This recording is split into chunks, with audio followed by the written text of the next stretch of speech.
Hai. Assalamualaikum semua. Apa khabar?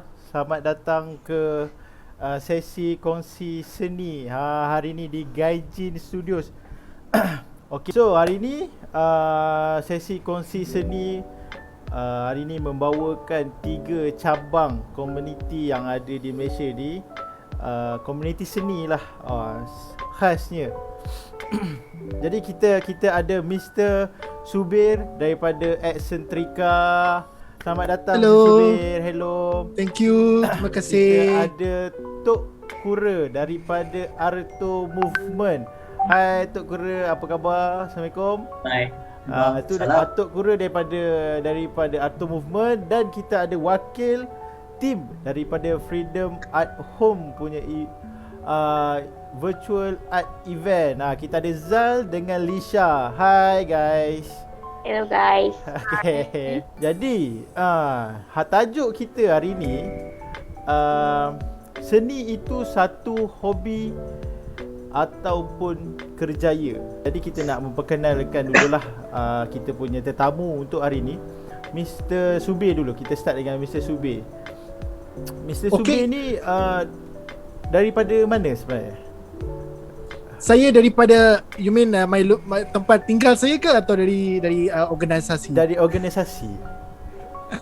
Okay, so saya dari Excentrica. Excentrica adalah community media seni dan budaya, di mana pencinta seni boleh mendapat inspirasi lah. So kalau you nak dapat inspirasi atau idea, so just come over to Excentrica and to get your ideas. Kita juga ada artist registry. So di mana kalau kau tengah cari artis atau penggiat seni macam pelukis ke, pemuzik, penulis, you can come to Excentrica, boleh cari dekat artist registry kami. And we also publish menerbit cerpen, puisi, sajak. Okay. So artis yang dah register tu, so orang akan boleh connect antara satu sama lain lah, macam tu. So dalam artis profile mereka tu ada link pada social media mereka. So Facebook, Instagram, dia orang punya website. So if you feel like okay, I nak collaborate dengan pelukis ni ataupun saya nak collaborate dengan penulis ni, you just click on the link on their social media link and then you can actually go and collaborate with them. Oh, bagus.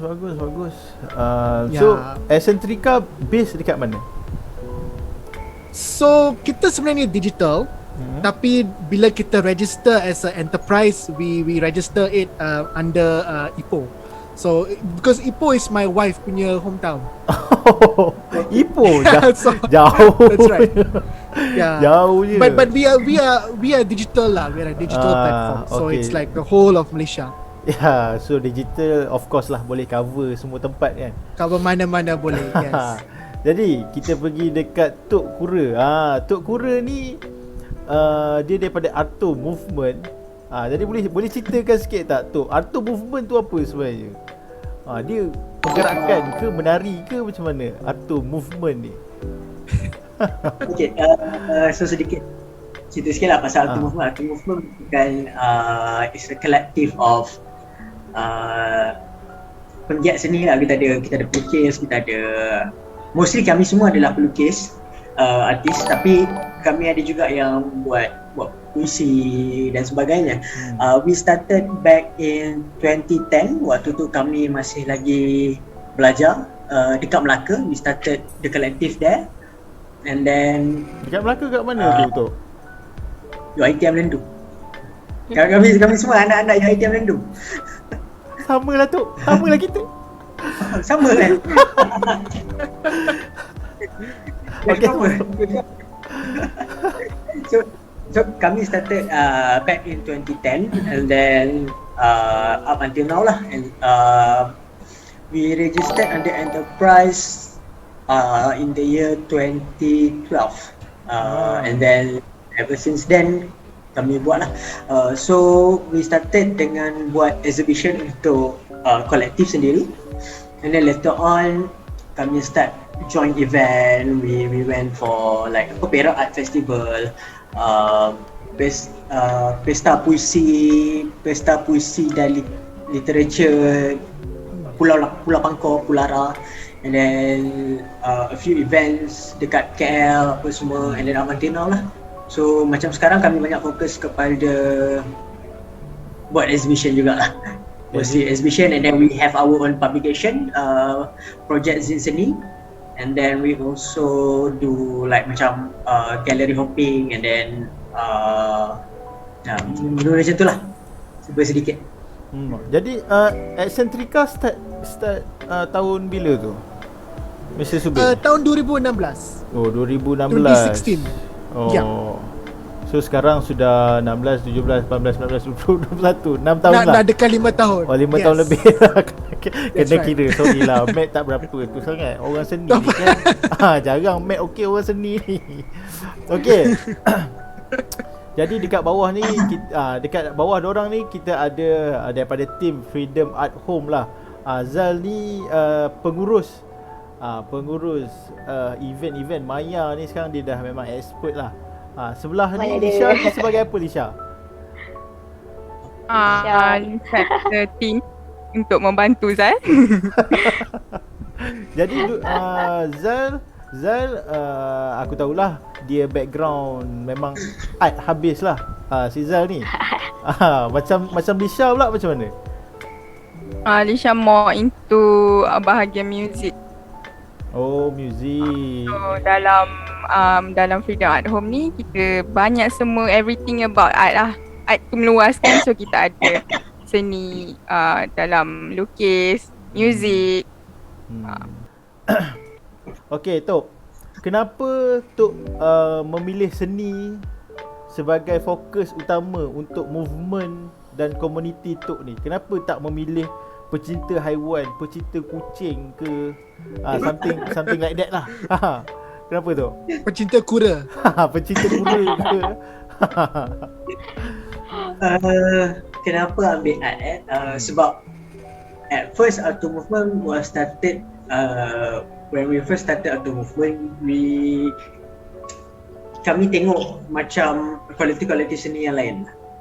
Contoh, waktu tu kami memang rasa macam in order for us to survive in the art world, in the art scene at least, we need to be in a collective. Dia susah nak hidup bergerak seorang. Dia macam it is doable, tapi dia susah sikit. Dia bila kita bergerak as a collective lagi kuat. So one or two collective yang kita refer adalah macam home, bukan Mata Hati, and then apa nama ni, Studio di Kali Jingga, Anak Alam.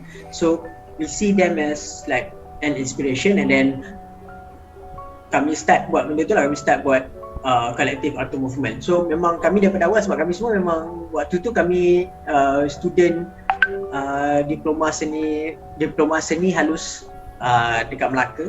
So memang kami punya fokus memang art lah. So kami memang nak, waktu tu memang kita orang semua ada cita-cita yang kami nak masuk art scene, kami jadi art scene. So that's how it started lah. So sebab tu kita orang pilih seni. Kalau misalnya kita orang dulu ni student architecture, mungkin lah kelab pecinta arkitek ke apa ke. Tapi sebab kita orang suka art, so art ada. Okey, tapi saya tertarik juga untuk tanya Cik Subir lah, kenapa memilih seni? Sebab dari research yang saya buat di Google, yang saya mengetahui yang Cik Subir ni sebenarnya ialah bekas wartawan, betul ke? Betul. Jadi So my jadi kenapa? So my wife and I, kita bekas wartawan. My wife dia dulu kerja dengan Malaysian Insider. I'm not sure whether you guys remember Malaysian Insider. It was one of the news portals yang terkesan lah akibat masa zaman Najib. So masa zaman Najib ni Malaysian Insider ni dia menulis banyak berita mengenai 1MDB. So my wife time tu dia still pregnant. Dia pregnant I think 8 bulan masa tu. And then one morning she got a call from the boss saying that sorry, it's all over. It's shut down. We had to shut down our operations. So it was very bad. So masa time tu my wife and I very angry. We were very angry, we were very frustrated. we were also very sangat sedih lah. So then my wife and I discuss among ourselves and we said, and we tanya sesama diri sendiri, kita ada bakat menulis.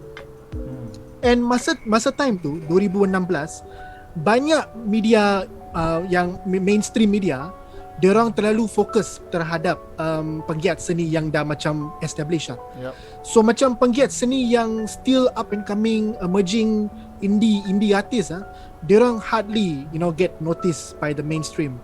So then my wife and I, we discussed and then we said, okay, I think baik kita buat turn use our talent, our bakat untuk menulis pasal penggiat seni ni. Sebab dekat Malaysia ada ramai penggiat seni yang sangat berbakat. Betul. But the problem is exposure. Betul. So in terms of media exposure and a lot of other sort of exposure. So that's why dari situ kita launch Excentrica as a community kind of media lah for arts and culture. Dari perspektif Zal ataupun Lisha sendiri, macam mana kita ni sebagai individu nak menyumbang sesuatu ataupun nak memberi sesuatu kepada pengkarya-pengkarya yang ada dekat luar sana. Salah satunya contoh macam korang buat ni lah, usaha buat event ni. Tapi dari segi lain ada tak apa yang kita boleh buat untuk bangunkan diorang ke macam mana? Selain I don't know lah, sebab for me kan, in my side ini antara yang the best lah as for now at least kan, yang I boleh bagi. Kalau macam kita tak COVID, of course kita boleh bagi lebih lagi lah kan. So macam mana, basically it's just simply like that lah for me. So kalau macam Lisha macam mana? Maybe Lisha dia macam musician kan, dia more to production and recording stuff apa semua tu. Macam I pula yang dah Since kita kena hit dengan pandemik ni pun, inilah cara yang paling mudah and paling ringkas lah. Sebab kita boleh tolong diorang secara promoting on alam maya saja, sebab kita dah tak boleh buat any activities on physical. So inilah cara untuk kita promote diorang. Tapi ada advantage juga, ada bagusnya kita buat dengan cara virtual macam ni, sebab kita boleh reach mana tahu kita boleh reach sampai international kan, sebab it's spreading anyway kan. Betul. Other than that I rasa maybe benda ni, pandemik ni dia akan tarik and drag kita punya life sampai 5 to 10 years maybe kan. And then so kita as a art person, art activist, tak ada cara lain lah selain kita kena bergerak juga kan. And then maybe dengan this simple ways yang very very direct and very very obvious, then kita boleh, orang kata, catch up and need something yang new lagi lah kan. Maybe dengan dari sini kita boleh find out lagi lah.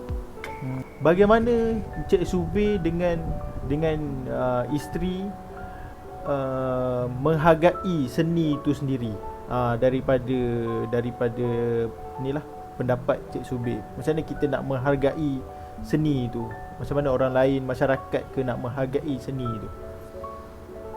So actually kalau kita tengok rakyat Malaysia mereka sebenarnya sangat suka seni. The reason is because dulu saya kartunis, saya seorang kartunis. Saya pernah melukis untuk The Rakyat Post. This is 2015 lah. So masa time tu, bila saya selalu lukis my cartoon dekat kedai mamak ke apa, guarantee mesti akan ada orang datang tengok, and then dia orang akan pandang, dia orang akan tanya soalan. The reason is sebab memang interest tu memang ada. Sebab rakyat Malaysia memang suka seni. Sebab seni ni dia ada makna. Dia membawa makna, dan juga membawa it's also about beauty as well. But for me, I think based on my observation, based on my wife and I punya observation, untuk menghargai seni ini, kita kena support. You know, we have to support the artist. So to support the artist, dia ada dua cara sebenarnya. The first punya cara tu, kalau you ada duit, you support. Kalau katakan kawan pemuzik membuat muzik ke, mengeluarkan album ataupun track, tolong support. You know, just buy the music album. Walaupun dia mahal, tidak apa, sebab penggiat seni tu he or she spend a lot of time and effort, you know, to create this wonderful, beautiful product. You know, this beautiful music, and so you gotta support. Yeah, so support. Kalau kawan pelukis ke apa, support. Kalau katakan, okay, so that's one. The second way, cara kedua adalah katakan kalau you know sekarang zaman pandemik memang susah kan. Banyak orang pun in terms of money, duit memang payah. You know, you want to keluarkan duit pun you think twice, you know, do I want to spend my money or not. So the other way is support melalui secara marketing untuk diorang. You know, just share ke, kalau you nampak dekat IG tolong like, you know, komen ke, share on Facebook. Kalau katakan kawan kamu datang, saya tengah cari pelukis lah untuk projek ni, boleh recommend tak? You recommend a friend, you know, recommend a artist friend or a musician or a filmmaker friend. So this is how we have to support each other. Yeah, it's either through money or it's either through our own like a personal kind of a support. Yeah. Macam mana cara Arto sendiri memberi sumbangan ataupun memberi sesuatu impact lah kepada seseorang pengkarya tu sendiri? Kalau kepada individu, apa yang kami buat adalah kalau contoh macam kami bila kami pergi this was way before lah, waktu tu I'm still working in the industry.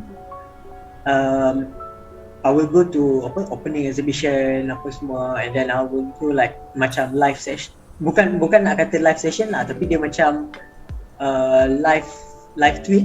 So I will tweet and everything that happened waktu tu, ambil gambar artwork and then share about artis tu apa tu semua, and then jadi memang kami akan buat macam tu lah, macam we have this one hashtag Arto Hopping, yang mana kami setiap kali kami pergi ke galeri, kami akan share, kami akan ambil gambar and then share about the exhibition, sometimes about the artist,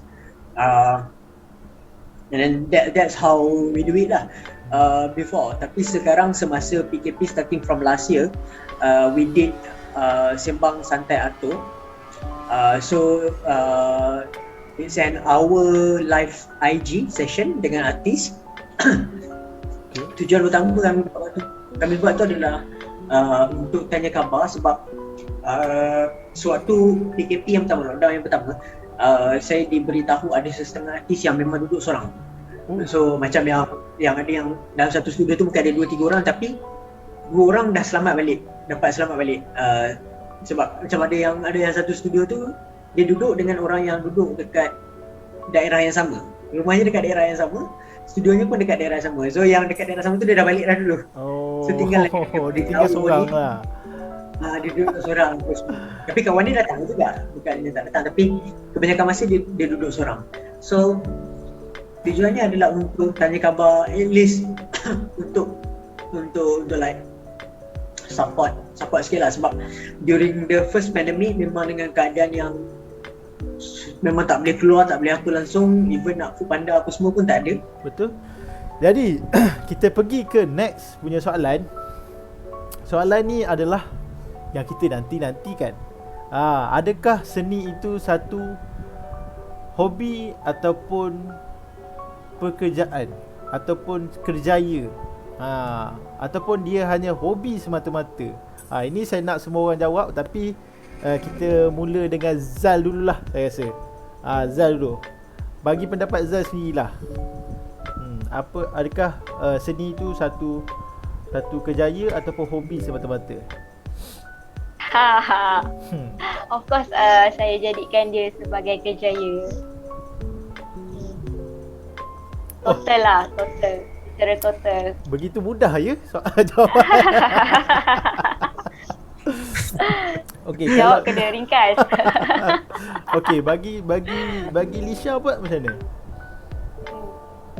saya juga memilih sebagai kerjaya, tapi benda ni fleksibel. Sebab hobi juga boleh jadi sebagai kerjaya. Sebab kalau kita tak ada passion untuk buat something yang kita minat, and dalam art pula, benda tu tak akan jadi berkembang hingga ke level untuk kita jadi dia as kerjaya. Susah juga jawab soalan ni kan. Susah. Susah. Sebab artis sendiri dah bekerja dalam art scene, as in ada kerjaya dalam art scene since 2014 sampai 2019, and then keluar daripada art scene bekerja lain sampai sekarang.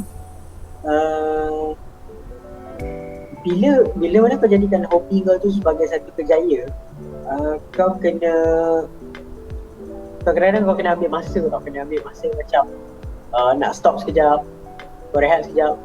Sebab bila sesuatu daripada hobi jadi kerjaya, dia dah perlukan komitmen.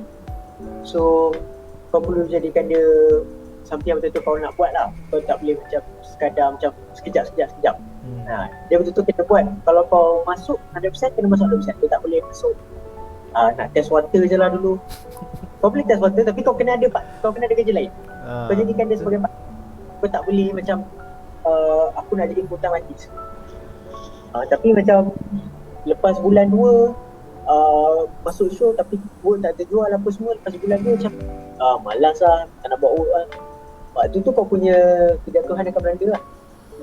So bagi aku kalau nak masuk betul jadi tu kau perlu konsisten.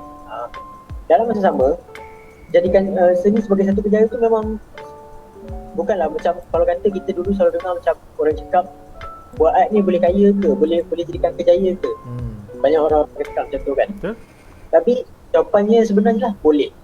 Yang penting dengan determination kau, dengan kau punya kerajinan untuk buat benda tu, dan jangan mudah give up.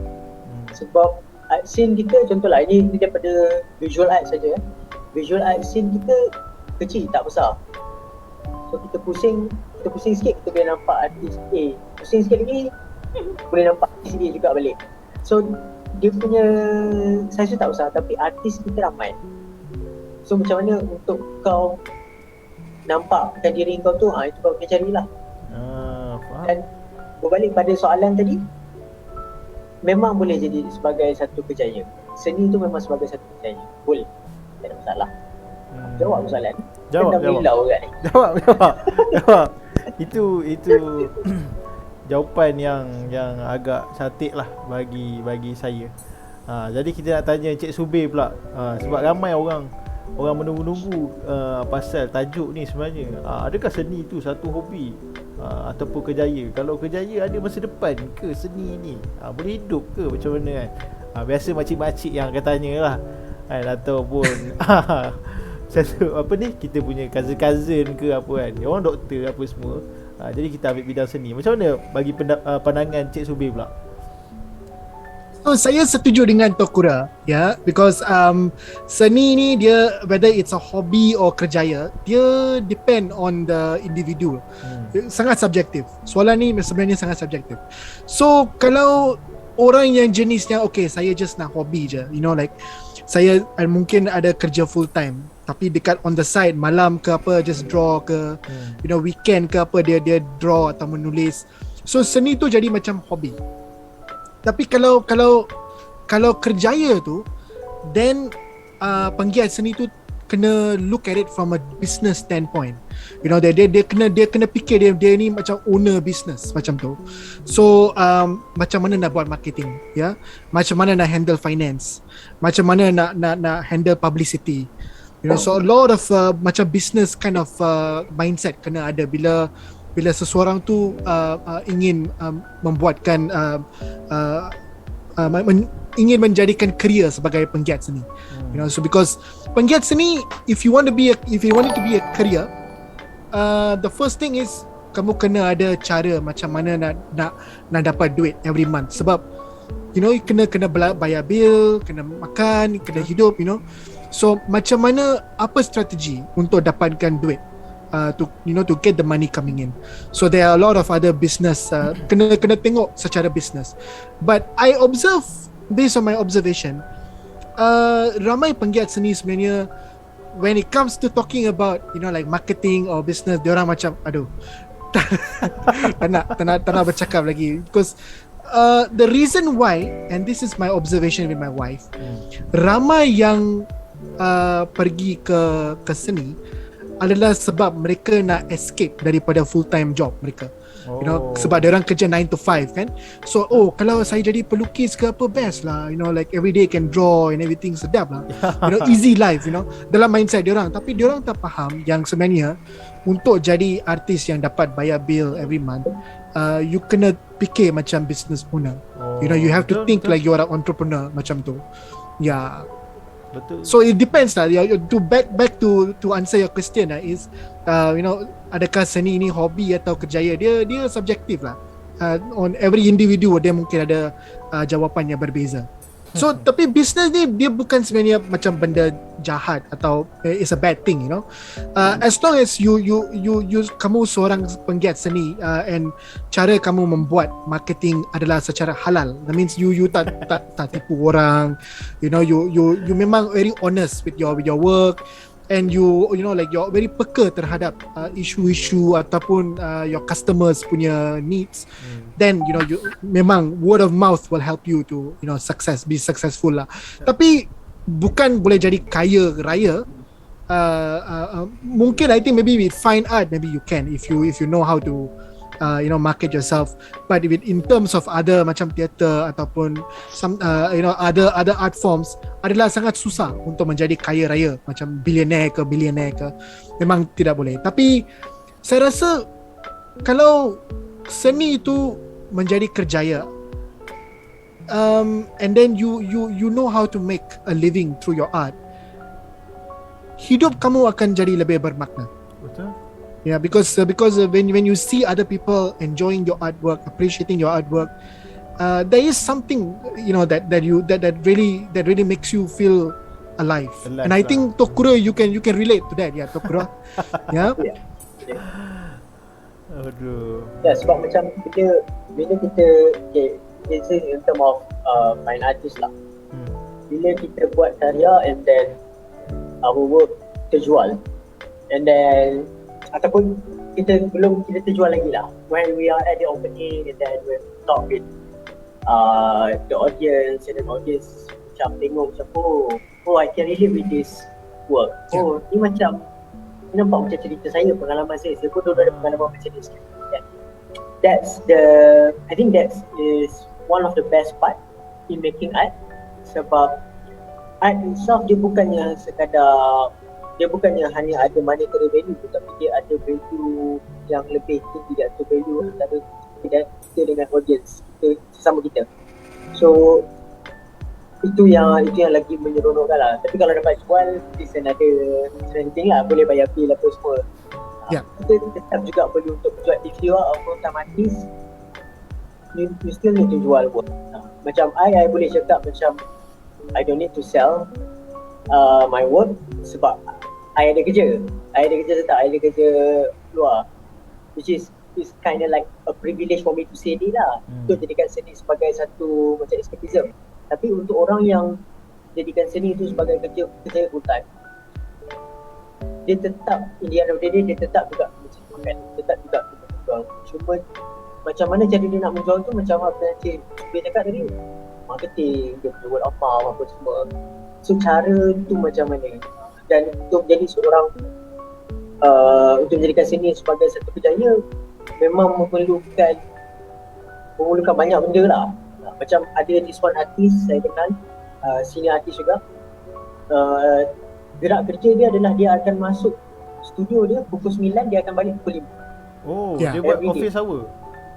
Ya, dia buat office hour weekdays, Isnin sampai Jumaat, 9 pagi sampai 5 petang. Dia akan masuk dan dia akan pukul 5 petang baru dia keluar. Ada juga seorang lagi tu, dekat studio tu memang tak ada elektrik, dia pakai generator saja. So tak ada wifi, tak ada apa. So memang dia datang, dia fokus buat work ataupun buat benda-benda berkaitan dengan studio dia. Pukul 5 dia balik, weekend dia cuti. So itu contoh dedikasi yang perlu diberikan untuk menjadikan sebagai kerjaya lah, at least dalam bidang fine art. Disiplin tu That's kita. right. Disiplin tu yang penting sebenarnya kawan-kawan. Ya, betul. Kalau tak ada disiplin, ke laut lah kita. Cerita apa pun yang kita buat ke laut lah kalau tak ada disiplin.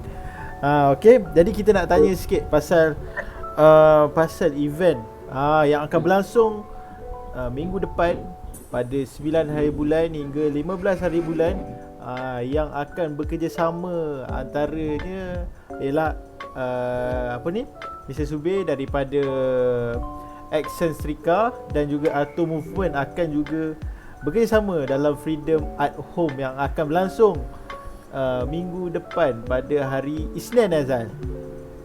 Ya, Isnin. Hari Pada Isnin. 8 malam. Jadi nak tanya sikit Zal pasal event ni, kita tanya sikit-sikit lah. Sebab tadi topik tu berat sangat kan. Jadi kita naturalkan sikit. Siapa yang akan apa ni buat performance lah untuk event tu nanti, siapakah? Sebab dengar cerita ada daripada Indonesia, betul ke? Betul lah tu.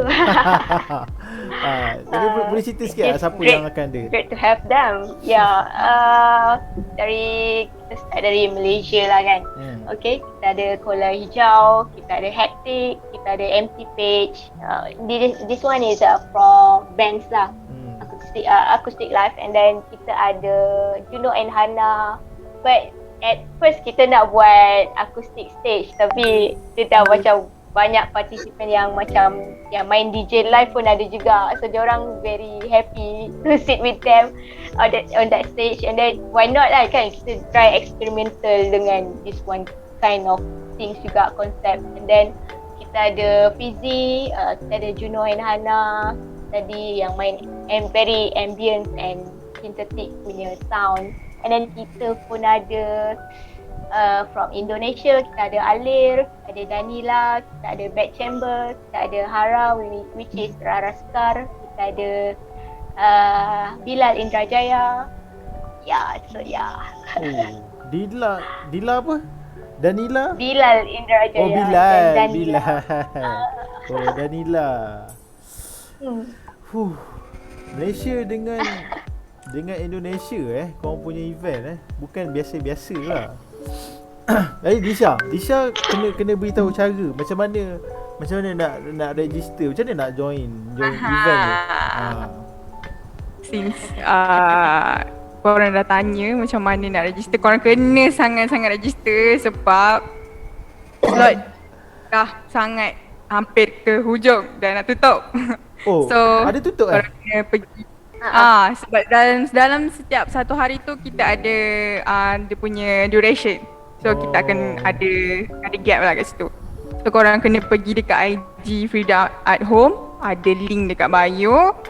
Korang register dekat situ. Korang letaklah yang korang nak buat registration tu untuk berapa pack, tanda nama korang.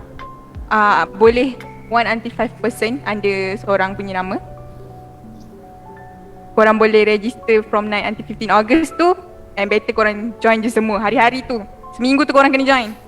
Sebab kita ada macam-macam. Kita ada art exhibition, kita ada poetry night, ada acoustic session, virtual art market dengan lepak session. Lepak session ada beberapa panelis daripada industri yang best-best untuk diorang bagi sharing session. Oh, okay. Bila dah booking tu, berapa nak bayar ni? Kena bayar ke event ni? Sebab surprisingly it's free. Ada It's artis, free. artis luar negara, artis dalam negara, ramai pula tu, macam-macam benda ada kan. Macam Arto dia ada sediakan apa virtual lah. Ya, Virtual 2.0. Virtual 2.0. Daripada Excentrica kita ada artis-artis punya ni list. Nope, kita ada organisation yang untuk uruskan crowdfunding. Crowdfunding. So dalam masa boleh tolong sesiapa yang memerlukan. Event free guys. Event free je. So korang rugi kalau tak join. Tapi kalau dah register tu, jangan pula tak datang. Sian orang lain yang tak dapat masuk kan. Okey. Jadi nasihat lah, senang kan. Ujung-ujung ni kita bagi nasihat je. Nasihat. Senang kan? Bagi nasihat untuk berkarya menempuh era pandemik ni. Kita mula dengan Cik Subir dululah. Okay, so nasihat I think first and foremost sebab zaman pandemik ini I think for many artists diorang terkesan dari segi duit, and also mental health juga. So I think the most important thing is kalau boleh try to figure out a way if you can reduce your expenses. Kalau macam kalau sebab kadang-kadang if let's say you ada banyak loan, katakan kena bayar loan ke apa, ataupun mungkin your expenses setiap bulan adalah sangat tinggi, you have to figure out a way how to reduce your expenses. And then that's number one. Number two, kena sangat rajin mencari cari jalan untuk get your get a job or something. If you can find a job, even if it's Grab or even if it's something, at least there is some money coming into your account every month. At least there is something. Sebab kalau kamu terkesan dari segi duit, memang kamu guarantee akan terkesan dari segi mental health. This is one of the big factors also. Mental health, personal finance memang dia ada impact kepada mental health juga. And then dari segi mental health, teruskan although those of you guys who are stuck at home by yourself, don't just be by yourself. Just try to call your friends, buat video call ke, ataupun call your family ke. Just try to keep in touch, maybe do video calls. At least in that sense, dari segi situ, at least your emosi is also at least you can still talk to people. You boleh bercakap dengan orang, and kalau you ada masalah ke apa, you can still talk to them. That's number 2. Number 3, teruskan berkarya. Jangan stop. That's right. Ini sangat penting sebab walaupun pandemic, maybe banyak orang, even us, all of us also demotivated sometimes. But I think this is the most best time to actually produce some of the most powerful works. Penggiat seni sekarang memang kalau apa benda yang kamu keluarkan sekarang paling very powerful lah. So this is a good time to actually produce your artworks, and don't be afraid to express yourself. Continue expressing yourself. It's very very important. Okay, thank you Mr. Subir. Okay, kita pergi kepada Tok pula. Tok, apa sedikit sebanyak lah nasihat untuk pengkarya-pengkarya yang ada untuk diorang melalui zaman pandemik ni, Tok. Mostly yang kalau dia nak share pun Cik Subir dah settle kan dah. memang dia akan cakap benda yang sama juga tentang teruskan berkarya, masihkan karya-karya yang baik. Sebab contoh lah macam untuk show Virtual 2.0 ni, kita promo sikit lah. Banyak work yang menarik dan pada harga yang sangat berbaloi, murah lah senang cakap. So kalau ada mana yang berminat ataupun siapa ada kat sini yang ada nak beli work, boleh try tengok show Virtual 2.0. Kami akan bagi link pada 9 hari bulan. Okay. And then untuk mental health, macam Cik Zumi cakap juga, bercakap dengan kawan-kawan. Try to video call ke apa ke, kawan-kawan yang ada yang tahu. Kalau kita ada kawan-kawan yang kita tahu dia tinggal seorang, try to video call, try to sembang apa semua. Sebab benda ni boleh membantu untuk menjaga daripada sudut kesihatan fizikal dan juga mental. Itu saja. Okey, terima kasih Tok. Okey, kepada Zal pula, ada apa-apa nasihat tak? Mungkin daripada pengalaman diri sendiri ke, Zal ataupun Lisha lah. So you guys macam Tok kata juga tadi, semua dah settle, dia akan sama juga. But for me as yang very young punya yang baru grad kan, and then tak tahu nak buat apa kan, and then macam kawan-kawan I pun kita orang selalu catch up. At least kita ada something to discuss, to talk with, and macam semua benda kita nak buat tak boleh tau, semua jam sekarang ni. So at least just to catch up with them, each other. Macam I pun ada juga kan, in Freedom at Home ni kadang-kadang kita buat servis untuk contact orang saja. kita buat check up untuk tu saja. We not kita tak boleh cakap kita macam specialist ke, kita are very pro in this, but at least kita ada something lah. Sometimes in art, my artistic view, kita kena switch and very flexible orang kata kan, with the time being lah kan. So nadanya memang macam ni lah sekarang ni, kita buat freedom and then kita contacting with many person and then diorang sangatlah happy dengan apa yang kita orang ada kan. At least macam dapat bercakap and to see people around kan, mingle. Betul. It's still a good thing lah. At least at this time being, very hard time lah for everyone. Okay. So yeah. Okay, so itu ialah kata-kata daripada wakil Freedom at Home. Jadi saya rasa kita dah sampai ke penghujung rancangan. Banyak lagi sebenarnya kita benda nak borak. Mungkin kita boleh buat sesi yang kedua pula nanti insyaAllah. Kalau ada masa nanti kita try arrange lagi. Kita invite lagi orang-orang yang hebat ni dalam komuniti ni. Masing-masing ada sesuatu yang diorang buat, ada sesuatu yang diorang sumbangkan, cuba untuk membuat sesuatu lah.